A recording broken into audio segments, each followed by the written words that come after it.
بسم اللہ الرحمن الرحیم۔ بہنوں نوجوانوں سب سے یہ گزارش ہے کہ آج رات سونے سے پہلے ضرور باوضو ہو کر سورہ مزمل 7 مرتبہ پڑھیں اور اول آخر ایک ایک بار درود شریف، اور کل صبح فجر کی نماز کے بعد پھر ایک مرتبہ 7 مرتبہ سورہ مزمل پڑھیں اور اول آخر درود شریف، اور رات میں بھی اور صبح بھی سورہ مزمل اور درود شریف پڑھنے کے بعد دعا مانگیں کہ اللہ تعالیٰ ملک میں امن و امان رکھے، کسی طرح کی بدامنی نہ پیدا ہونے پائے۔ یہ مسلمانوں کے بیٹھنا، یہ بھی ایک مسئلہ ہے، رہ گئی بات کہ ہمارے مسائل کے حل کے لیے کچھ علماء کرام بڑی بڑی جگہوں سے آ رہا ہے کہ ایسا ورد کیا جائے، مصیبتیں ٹالنے کے لیے ایسا ذکر کیا جائے، اور وہ بدعت بتا رہے ہیں۔ سوچئے آج کے ماحول میں اس دعا کی ہم کو ضرورت ہے کہ نہیں؟ ہر رات پڑھنا چاہیے، اور پڑھنے کے ساتھ ساتھ صرف دعا کافی نہیں ہے۔ اگر آپ یہ کہتے ہیں کہ اللہ ہمیں روزی دے، تو اتنا کہہ کے یہ نہیں سمجھتے کہ روزی دے بول کر گھر میں بیٹھا رہوں، بلکہ روزی کمانے کی تدبیر اختیار کرتے ہیں، اور کرنا چاہیے۔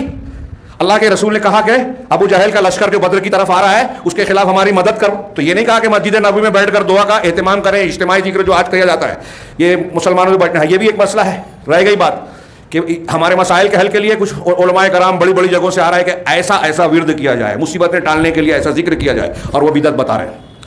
اب جو لوگ ان کو بڑا مولانا مانتے ہیں، ان کی عقیدت میں ہے تو کریں گے، ان کو کہاں فرصت اور مزاج دیا گیا کہ اللہ اور رسول کے معیار پر دیکھا جائے صحیح ہے یا غلط ہے، بدعت تو نہیں ہے، یہ نسخے دیے جاتے ہیں۔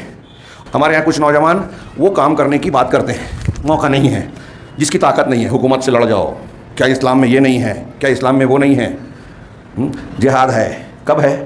حج بھی ہے نا، حج ہے۔ آپ ایک مزدور کو، ایک آٹو چلانے والا جو بیچارہ روز کنواں کھودتا ہے، پانی پیتا ہے، اس کو جا کے بولیں گے ارے تو نے ابھی تک حج نہیں کیا، حج کر، ٹیل فارم بھر دے، کیوں اس پر جا کے بحث نہیں کرتے؟ وہاں کھلا دکھ رہا ہے، اس کی طاقت نہیں ہے، نہیں کر سکتا۔ ایسے ہی اگر ہماری حکومت طاقت نہیں ہے تو ہم پر وہ فرض نہیں ہے۔ یہ اچھی طرح سمجھ لیں، بہت آسان طریقے سے سمجھانے کی کوشش کی، لیکن نوجوانوں کو بھٹکایا جاتا ہے، اور اب بھٹکانے کے لیے اندر سے بھیجا جاتا ہے، لانچ کیا جاتا ہے کہ مسلمان نوجوانوں کو شکار کیا جائے۔ ایک نئی تنظیم ابھی ایک پھنسی ہے، دوسری نئی ابھی جنم لے گی، اور جذباتی نوجوان پیچھے جائیں گے، علماء سمجھائیں گے، نہیں مانیں گے، فتویٰ دیں گے علماء کے خلاف، علماء کو برا بھلا کہیں گے، یہ جڑ ہے۔ علماء کو برا بنانا، علماء سے دور ہونا، قرآن حدیث کے علم سے دور ہونا، درس قرآن درس حدیث سے دور ہونا۔ اپنے بچوں کو جوڑیے ان چیزوں سے، مسجدوں سے، قرآن حدیث سے۔ مسائل کا حل یہاں ہے، میمورنڈم سے کچھ نہیں ہوگا۔ اگر آپ دین نہیں سکھاتے، توحید نہیں سکھاتے، کچھ نہیں ہوگا۔ سر پیٹ ڈالیں، سر پھوڑ لیں اپنا۔ اللہ کہہ رہا ہے سکھائی تعلیم ہے کہ جس کا ہم کو یارہ نہیں ہے، طاقت نہیں ہے، اس بوجھ کو ہم پر نہ لاد، وَلَا تُحَمِّلْنَا مَا لَا طَاقَةَ لَنَا بِهِ وَاعْفُ، ہمیں معاف کر دے، وَاغْفِرْ لَنَا، اور ہمارے گناہوں پر پردہ ڈال دے، وَارْحَمْنَا أَنْتَ مَوْلَانَا، تو ہمارا مولا ہے، تو نے سب کچھ دیا۔ یہ ایمان، رسولوں کو، فرشتوں پر ایمان، اور یہ سب سے بڑی نعمت ہے، شریعت کی شکل میں سب سے عظیم نعمت تو نے دی ہے۔ اب اس نعمت کی حفاظت اور ہماری حفاظت ہم تجھے سے مانگتے ہیں۔ أنت مولانا، تو مولا ہے، ہمارے بچانے والا تو ہی ہے۔ میں نے جو بار بار کہا، کوئی میمورنڈم، کوئی سیاسی تحریک، کوئی ڈگری، کوئی دولت ہم کو نہیں بچا سکتی، یہ بچائے گا۔ انت مولانا، تو مولا ہے، تو بچانا چاہے گا تو بچیں گے، اگر وہ چاہے تو ایک مکھی اور مچھر بھی نقصان دے گا، کسی کے سنگ اور سپر پاور بننے کی کیا ضرورت ہے؟ یہ تو اسباب ہے۔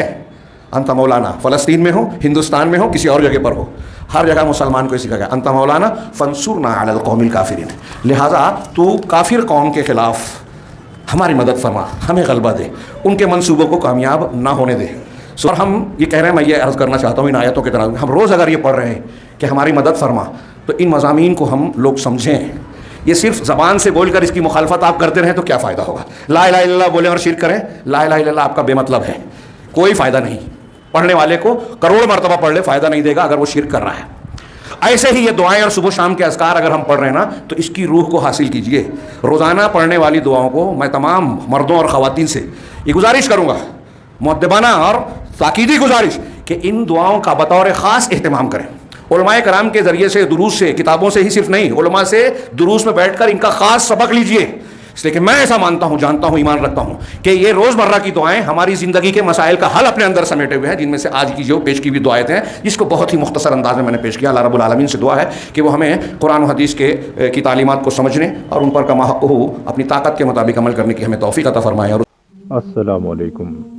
ویڈیو پسند آنے پر اپنے دوستوں کے ساتھ واٹس ایپ اور سوشل میڈیا پہ ضرور شیئر کریں۔